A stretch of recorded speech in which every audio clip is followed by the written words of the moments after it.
जैसे ही शानदार गहनों का डिब्बा धीरे धीरे खुला, उसके अंदर से कई रंगों की रोशनी की चकाचौंध भरी किरणें निकलीं।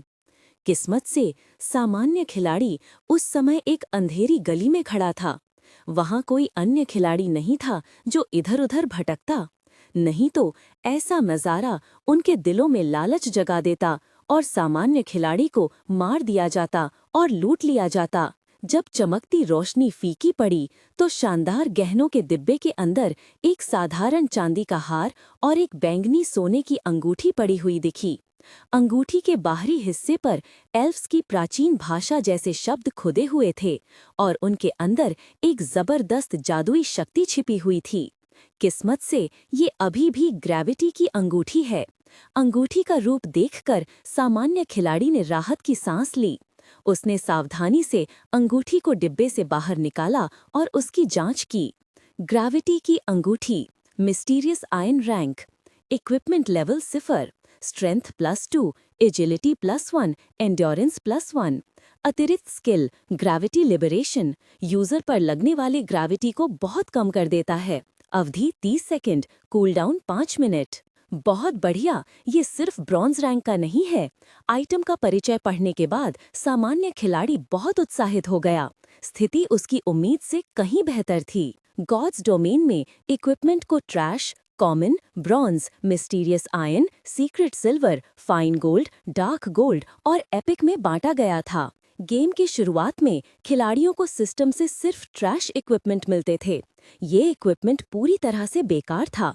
हालांकि गेम के इस स्टेज पर कोई भी खिलाड़ी ऐसा नहीं था जिसके पास कॉमन इक्विपमेंट हो।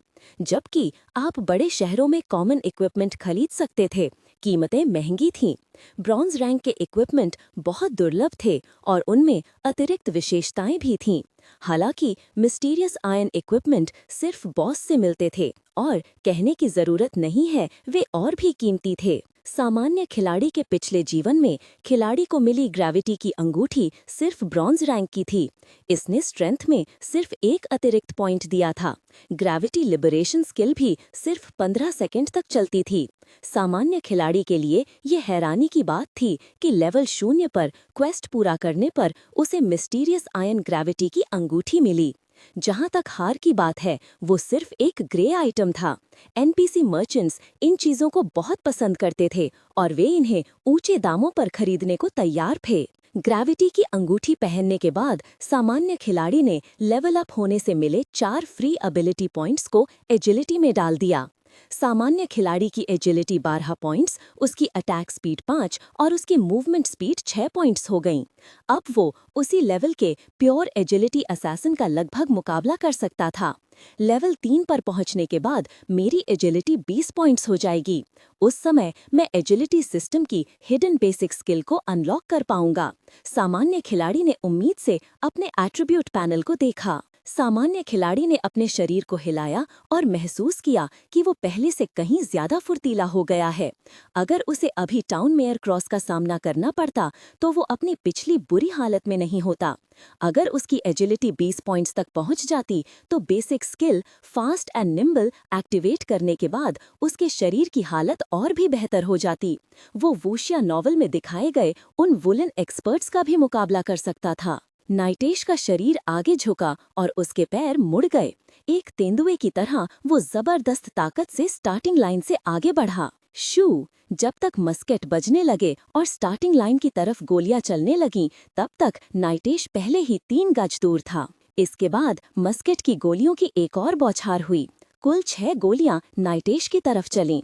गोलियों के रास्ते दिखाने वाली कई हरी लाइनें उसके शरीर पर छा गईं। अगर उसका रिएक्शन तेज नहीं होता तो वो छलनी हो जाता। जैसे ही गोलियां लगने वाली थीं, नाइटेश साइड स्टेप लेकर दाईं ओर हट गया।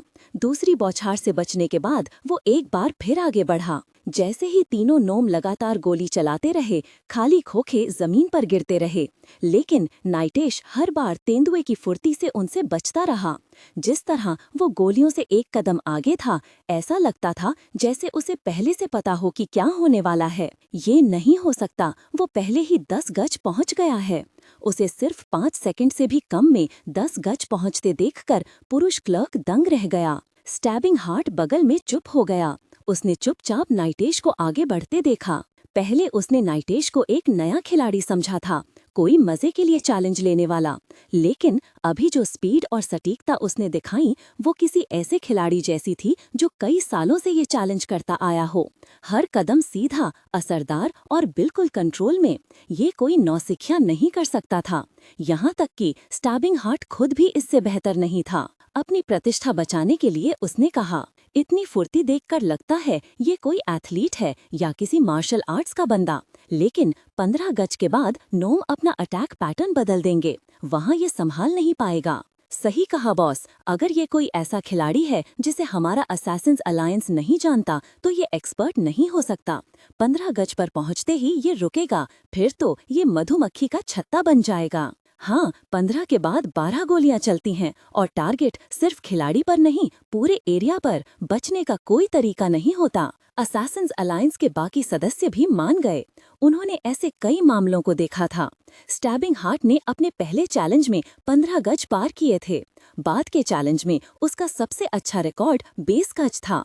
15 के बाद की मुश्किल वो जानता था। वो 15 गज पार कर गया। एक सदस्य चिल्लाया। सबकी नजरों में उत्सुकता भर गई। वे देखना चाहते थे कि अब क्या होगा। मैदान में जैसे ही नाइटेश 15 गज की लाइन पार करके आगे बढ़ा, तीनों नोम गुस्से में आ गए। उन्होंने बिना निशाना लगाए अंधाधुंध गोलियां बरसानी शुरू कर दी। अचानक बुलेट इंडिकेटर ने बेहद बड़ा एरिया कवर कर लिया। सिर्फ 3 गोलियां ऐसी थीं जो नाइटेश को सीधे लग सकती थीं, लेकिन अगर एक भी लग जाती, गेम खत्म। आखिरकार अपनी असली चाल दिखा ही दी। नाइटेश ने बेपरवाह मुस्कान दी और अपनी नोविस तलवार निकाल ली। उसने तलवार का इस्तेमाल गोलियों को डिफ्लेक्ट करने के लिए किया। पिछले जीवन में नाइटेश एक बड़ी गिल्ड का कैप्टन था। काम और लेवलिंग के चलते उसके पास चैलेंज रेस खेलने का समय नहीं था, लेकिन उसने इसे बहुत बार देखा था। उसे पता था कि 15 गज के बाद नोम अपना पैटर्न बदलते हैं, और वो इसके लिए तैयार था। ब्लैक मार्केट के चैलेंज रेस की 15 यार्ड की दूरी एक ऐसा पैमाना था जो खिलाड़ी के ऑपरेटिंग स्किल्स की कड़ी परीक्षा लेता था। सिर्फ वही लोग इसे पास कर सकते थे जिनके पास शुरुआती स्तर की बेहतरीन कंट्रोल स्किल्स होती थीं। आमतौर पर खिलाड़ियों को इस लेवल तक पहुंचने में 2 से 3 महीने लग जाते थे, कुछ को 1 महीना, लेकिन बहुत ही कम ऐसे एक्सपर्ट थे जो इसे पहली कोशिश में पास कर पाते।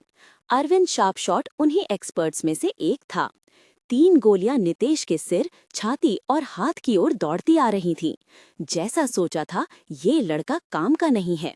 गोलियां बहुत ज्यादा हैं और वो चकमा देना भूल गया है। बिल्कुल सीधे ही भागता जा रहा है, बेवकूफ की तरह, अरविंद शार्पशॉट ने सोचा। क्या नितेश को लगा था कि अगर 2 गोली लग भी जाए तो चैलेंज चलता रहेगा? उसी पल नितेश ने अपना सिर हल्का सा मोड़ा। उसने अपनी नवसिखिया तलवार लहराई। सफेद रोशनी की एक तेज लकीर चमकी। पैंग! एक चिंगारी निकली। नितेश ने तलवार ठीक सही जगह पर रोकी थी। 3 में से सबसे खतरनाक गोली, जो उसकी छाती की तरफ थी, उसी समय रुक गई। उसने तीनों गोलियों के खतरे को आसानी से खत्म कर दिया और दूरी का एक और हिस्सा पार कर गया। लेकिन तीनों गोनुम जैसे शूटर्स ने गोली चलाना नहीं रोका। उनकी बंदूकें मशीन गन की तरह गोलियां बरसा रही थीं। एक ही पल में 5 और गोलियां नितेश की ओर आ गईं। उसके चारों तरफ गोलियों की एक दीवार बन गई थी। Dang dang dang. नितेश ने तेजी से अपनी बॉडी को घुमाया और तलवार से उन गोलियों को रोका जिनसे बचना नामुमकिन था। जब गोलियां उसके बहुत पास से निकलती तो हवा के फटने की तेज आवाज उसके कानों में गूंजती। सिर्फ 3 सेकंड बीते थे और नितेश 20 यार्ड मार्क पार कर चुका था। वो फिनिश पॉइंट से सिर्फ 10 यार्ड दूर था। अरे बॉस, ये लड़का कौन है? तलवार से गोलियां रोक रहा है। बाजार क्लर्क की आंखें अविश्वास से फैल गई थीं। हालांकि गोलियों का ट्रेजेक्टरी दिखाई दे रहा था, पर उन्हें परफेक्ट टाइमिंग के साथ रोकना बेहद मुश्किल काम था। जरा सी गलती मौत के बराबर थी। अरविंद शार्पशॉट अचानक चुप हो गया। तलवार से गोलियां रोकना ऐसा था जैसे रस्सी पर चलकर आग की दीवार पार करना। एक भी गलती और सब खत्म। फिर भी नितेश गोलियों को ऐसे रोक रहा था जैसे उसके हाथों में कोई जादू हो। गोलियां जैसे जानबूझकर उसके शरीर को छूने से बच रही थीं। बॉस, वो तलवारबाज 25 गज आगे पहुंच गया है। इस स्पीड से तो वो फिनिश लाइन पार कर ही लेगा। मेल क्लर्क की आवाज कांप रही थी। मेरी आंखें हैं, मुझे याद दिलाने की जरूरत नहीं। अरविंद शार्पशॉट झुंझलाया, लेकिन उसकी निगाहें नितेश पर से हट नहीं रही थीं। और उसी पल जब नितेश 25 गज की लिमिट पार कर गया, रेड लीफ फॉरेस्ट खूबसूरत मेपल के लाल पत्तों से भरा था। लेवल 5 के मॉन्स्टर जंगल में घूम रहे थे। लेवल 3 से नीचे के प्लेयर के लिए ये एक प्रतिबंधित इलाका था। नितेश भी इन लेवल 5 मॉन्स्टर का मुकाबला नहीं कर सकता था, भले ही वो अभी लेवल 1 पर पहुंच गया था। फिर भी नितेश बिना झिझक के रेड लीफ फॉरेस्ट में उतर गया। वो चुपचाप झाड़ियों और पेड़ों के बीच से आगे बढ़ता रहा। समय समय पर लेवल 5 के फॉरेस्ट वुल्फ दिखाई देते। एक भी पास आ जाता तो उसकी तेज नाक उसे सूंघ लेती और फिर उसका खेल खत्म हो जाता।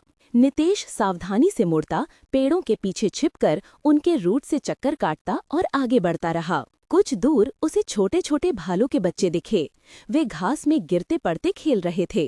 प्यारे दिखते थे, पर उनकी एचपी और डिफेंस इतनी ज्यादा थी कि कोई मेली क्लास उन्हें लड़ना पसंद नहीं करती थी। नितेश जैसे ही एक पेड़ के पीछे से गुजरा, गर्रा, उसके पीछे से तेज भेड़िए की आवाज आई। धत तेरे की, भेड़ियों का अड्डा। मांद से एक साथ 7 फॉरेस्ट वुल्फ बाहर कूदे।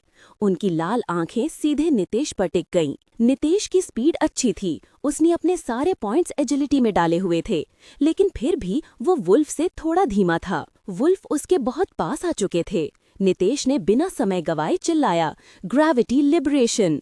अचानक उसका शरीर पंख की तरह हल्का हो गया। स्पीड 2 गुनी। वो पलों में वुल्फ से दूर निकल गया। कुछ ही सेकंड बाद वुल्फ पीछा छोड़कर वापस मुड़ गए। नितेश ने राहत की सांस ली। 10 मिनट बाद वो रेड लीफ फॉरेस्ट के सेंट्रल जोन में पहुंच गया, जहां आसमान को छूती पहाड़ियां और धुंध से ढकी चोटियां थीं। आखिरकार पहुंच ही गया। वो पहाड़ की ऊंची चट्टान के पीछे पहुंचा। ये जगह आम खिलाड़ियों को सामान्य लगेगी, लेकिन नितेश मुस्कुराया। यही है स्टार मून किंगडम की पहली हिडन फोर्जिंग साइट। उसने चट्टान को धक्का दिया। घर्रर, एक छिपी हुई गुफा खुल गई। अंदर पुरानी रून हल्की चमक रही थीं। कुछ दूर एक टूटी हुई भट्ठी और एक पत्थर का मंच था। मंच के ऊपर एक छोटी सी क्रिस्टल बॉल तैर रही थी। हिडन ऑब्जेक्ट मिला, star fire spark. Crystal ball में नारंगी लाल लपटें नृत्य कर रही थीं। ये एक लेजेंडरी ग्रेड सामग्री थी, जिसकी कीमत खिलाड़ी कल्पना भी नहीं कर सकते थे। नितेश ने हाथ बढ़ाकर उसे छुआ। शू, रोशनी की चमक कमरे में फैल गई। स्पार्क उसकी हथेली में समा गया। सिस्टम सूचना, आपने स्टार फायर स्पार्क प्राप्त किया है। हिडन क्लास प्रोग्रेशन अनलॉक हुआ। Intermediate forging path. अब असली शुरुआत। नितेश मुड़ा ही था कि गुफा के बाहर झाड़ियों में हलचल हुई। नितेश ने तलवार निकाल ली। कुछ पलों तक सन्नाटा रहा, फिर क्र कक, एक लड़की झाड़ियों से गिरकर बाहर आई। उसकी एचपी आधी थी, कपड़े फटे थे और हाथ में टूटी स्टाफ। स्क्रीन पर डायलॉग बॉक्स चमका। नितेश मिला Sawhney, mysterious girl, hidden quest शुरू, द फर्स्ट फ्लेम, पुरस्कार प्रश्न चिन्ह। लड़की ने कांपते हुए कहा, कृपया मेरी मदद करो, वो आ रहा है। नितेश तुरंत चौकन्ना हो गया। कौन? जंगल की गहराई से एक शक्तिशाली गुर्राहट गूंजी। गर्रा, धरती हिल गई। नितेश का चेहरा गंभीर हो गया। ये तो level 8 elite blood tooth wolf king है। और उसकी नजरें सीधे नितेश और शहानी की ओर थीं। बाजार के ऊंचे इलाकों और उनके आसपास नजर दौड़ाई। दूर से उसे एक झरना दिखाई दिया, जो पहाड़ के बीचों बीच सफेद धागे जैसा गिर रहा था। वह उसी दिशा में धीरे धीरे आगे बढ़ गया। पिछली जिंदगी में ज्यादातर खिलाड़ी लेवल 20 के ऊपर पहुंच चुके थे।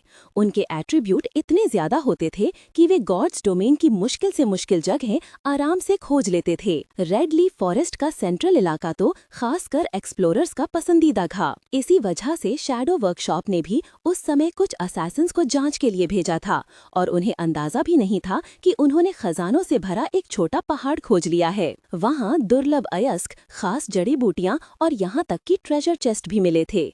सबसे ऊपर एक सीक्रेट सिल्वर ट्रेजर चेस्ट रखा था। गॉड्स डोमेन में ऐसी रहस्यमयी जगहें बहुत थीं। हर जगह अलग अलग ग्रेड के ट्रेजर बॉक्स मिल सकते थे, कॉमन से लेकर डार्क गोल्ड तक। सीक्रेट सिल्वर ट्रेजर चेस्ट से मिलने वाला सामान तो शुरुआती गेम में सोने से भी कीमती माना जाता था। इसी एक चेस्ट की वजह से shadow workshop white river city में बहुत जल्दी मशहूर हो गया था। उन्हें उसमें से मिला महंगी फोर्जिंग डिजाइन, एक फार्मास्यूटिकल रेसिपी और high grade equipment. Pharmaceutical recipe का ड्रॉप रेट इतना कम था कि हजारों मॉन्स्टर मारने पर भी ना मिले। फोर्जिंग डिजाइन उससे भी ज्यादा दुर्लभ। इसी डिजाइन के भरोसे नितेश ने तय किया था कि वो 10 दिनों में 16,000 क्रेडिट का इंतजाम करेगा। लेकिन एक दिक्कत थी, उस पहाड़ पर चढ़ने के लिए खिलाड़ियों को कम से कम 40 एजिलिटी चाहिए होती थी ताकि hidden basic ability flying steps सक्रिय हो सके। नितेश लेवल 1 पर था, एजिलिटी भी कम, लेकिन उसके पास एक चीज थी, रिंग ऑफ ग्रेविटी, जिसे एक्टिवेट करते ही उसका शरीर हल्का और फुर्तीला हो जाता था। उसने ग्रेविटी लिबरेशन एक्टिवेट किया और उसकी स्पीड हवा की तरह हल्की हो गई। कुछ ही पलों में वो पहाड़ की दीवार पर 5 मीटर ऊपर पहुंच चुका था। अब स्किल के खत्म होने में 5 सेकंड बचे थे। नितेश ने एक छोटी सी सपाट जगह खोजकर वहीं रुककर सांसें स्थिर की और स्किल का कूल डाउन खत्म होने का इंतजार करने लगा। तभी धड़ाम, पूरी चट्टान हल्की सी कांपी, टूटती चट्टानों की आवाज गूंजी और सामने की दरार से एक विशाल पत्थरों जैसा राक्षस बाहर आया। Rock giant, common monster, level 5, HP 550। Nitesh ने भौहें चढ़ाईं। आ गया। उसने पहले ही तैयारी कर रखी थी। नितेश ने बैग से एक्सप्लोसिव बेरी निकाली और उसे रॉक जायंट के पैरों के पास फेंक दिया। फल के भट्टे ही जमीन पर नारंगी रंग का चिपचिपा तरल फैल गया। रॉक जायंट की स्पीड एकदम कम होती चली गई। रॉक जायंट लेवल 5 था, 3 गुना ताकतवर, मोटी त्वचा और भारी अटैक, लेकिन उसकी कमजोरी साफ थी। उसकी चाल सुस्त और प्रतिक्रिया बेहद धीमी। एक्सप्लोसिव बेरी के असर से उसकी मूवमेंट स्पीड 30% कम और टर्निंग स्पीड 70% कम हो गई। अब वह लगभग धीमी गति से घूमने वाली मशीन जैसा हो गया था। नितेश ने अपनी नोविस वॉर्ड निकाली और उसके पीछे जाकर पहला वार किया। -3। डैमेज बहुत कम था, लेकिन लगातार वार करते रहना ही असली तरीका था। रॉक जायंट मुड़ा, लेकिन उसका शरीर इतना सुस्त हो गया था कि वो मुश्किल से दिशा बदल पा रहा था। नितेश ने तुरंत 2 और वार किए, -3, -3 और फिर एक चॉप, -6। 550 HP वाले इस दानव को मारना आसान नहीं था। ऊपर से ये हर 5 सेकंड में अपनी HP का 1% रीजनरेट करता था, लगभग 5.5 HP। लेकिन नितेश धैर्य से लड़ रहा था। यही उसकी असली परीक्षा थी और पहाड़ के ऊपर रखा सीक्रेट सिल्वर ट्रेजर चेस्ट उसका इनाम।